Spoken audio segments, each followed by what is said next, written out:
Hello friends, তোমাদের বলেছিলাম না যে বেগুন গাছে খাবার দেব।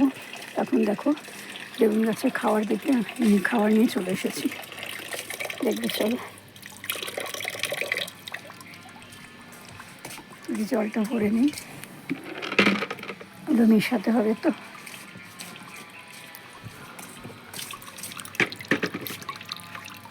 কালকে তরকারি কেটে রেখেছিলাম রাত্রিবেলা, কেটে আলুর খোসা এগুলো সবসময় জল দিয়ে ভিজিয়ে রেখে দিই। সে জল দিয়ে ভেজানো জলের মধ্যেই দেখো কত কিছু খোসা দেওয়া আছে।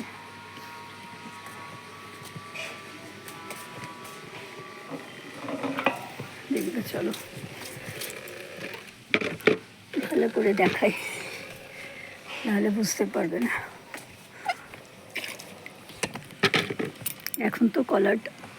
এখন কলার খোসাটা দিলাম।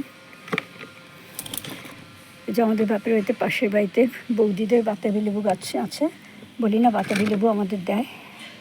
এই হলো সেই বাতাবি লেবু, মা দিয়েছিল ছাড়িয়ে, আমারও খেয়াল নেই, ফ্রিজের মধ্যে রেখে দিয়েছিলাম। দেখলাম যে একটু এরকম দাগ পড়ে গেছে, সেই জন্য আর খেলাম না। এই ছোবড়াগুলো এক পাশে রাখবো, এগুলো সমস্ত কলার খোসা আছে,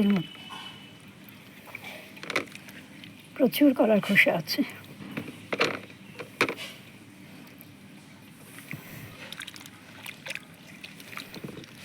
আমার এরকম ছোবড়া খোসা বলো, তরল সার দিতে আমার কেমন একটু ঘেন্না ঘেন্না লাগে। কারণটা বলছি কি, বিচ্ছির একটা গন্ধ বেরিয়ে যায় তো, সেই কারণেই লাগে, আর অন্য কোনো কারণ না। এই ছোবড়াগুলোর মধ্যে আবার জল দিয়ে রেখে দেবো, এগুলো আবার পচবে। কালকে এগুলোই আবার, এই জলটা আমি সর্ষের খোলে ভিজিয়ে রেখেছি, দেখাচ্ছি তোমাদেরকে। সর্ষের খোলের মধ্যে মিশিয়ে কালকে এগুলো গাছে দিয়ে দেবো। দেখো কলার খোসাগুলো টুকরো টুকরো করে দিয়েছিলাম।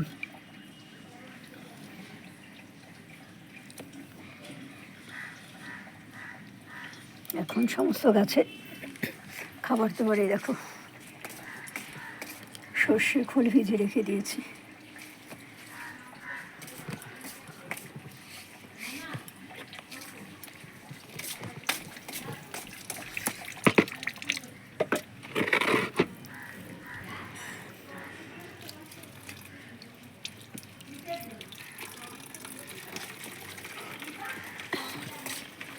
মেন দরকার হলো আমার বেগুন গাছে।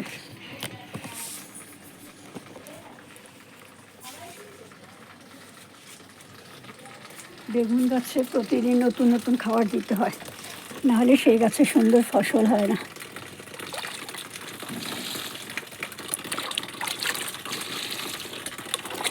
সব গাছে দিতে হবে তো, ওই জন্য এখন অল্প করে দিয়ে দিচ্ছি, আবার পরে রাউন্ড মারা হবে।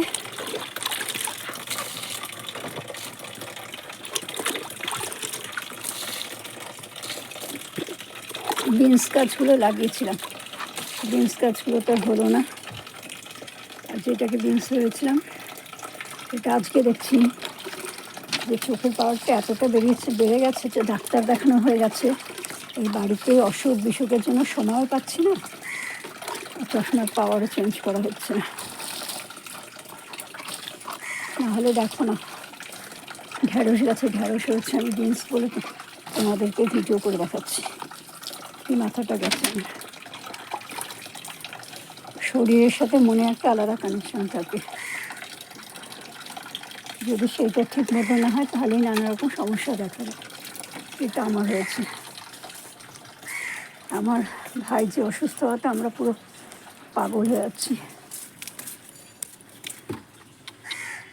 এখন দাদাকে বলা হলো, দেখ এখানে কি হয়, না হলে ভেলোরে নিয়ে যা। আমার বোন বলো ভেলোরে নিয়ে যা কিছু দরকার সব ও করে দেয়,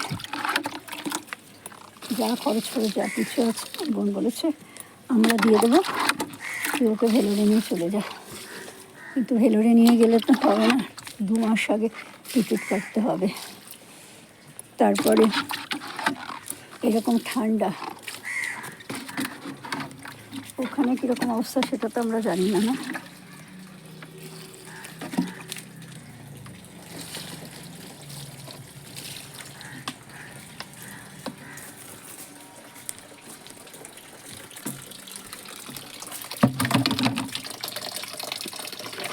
ভালোবাসাটা হলো মনের জিনিস, সেটা না জোর করে কখনো কাউকে দেখানো যায় না, আর কাউকে বলেও বোঝানো যায় না যে দেখো আমি ভালোবাসি, তার ভেতর থেকে আসে।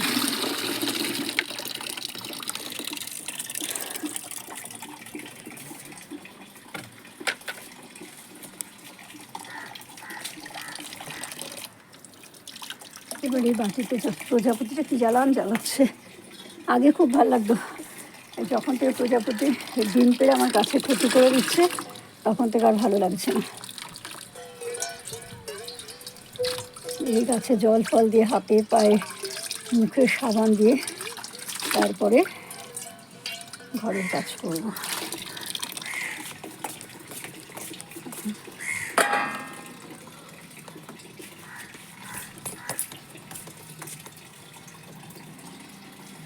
ঠিক আছে, মোটামুটি আমার প্রায় সব গাছে জল দেওয়া হয়ে গেছে। আর যে কটা গাছে জল আছে জলটা ভরুক, সে কটা গাছে জল দিয়ে দেবো। যে এই ঢ্যাঁড়স গাছগুলোতে দেবো, এই বেগুন গাছগুলোতে দেবো, এখানে দেবো, তারপর ওখানে সব পদ্ম গাছ আছে, আরও সব কিছু গাছ আছে, এইসব গাছগুলোতে জলটা দিয়ে দেবো।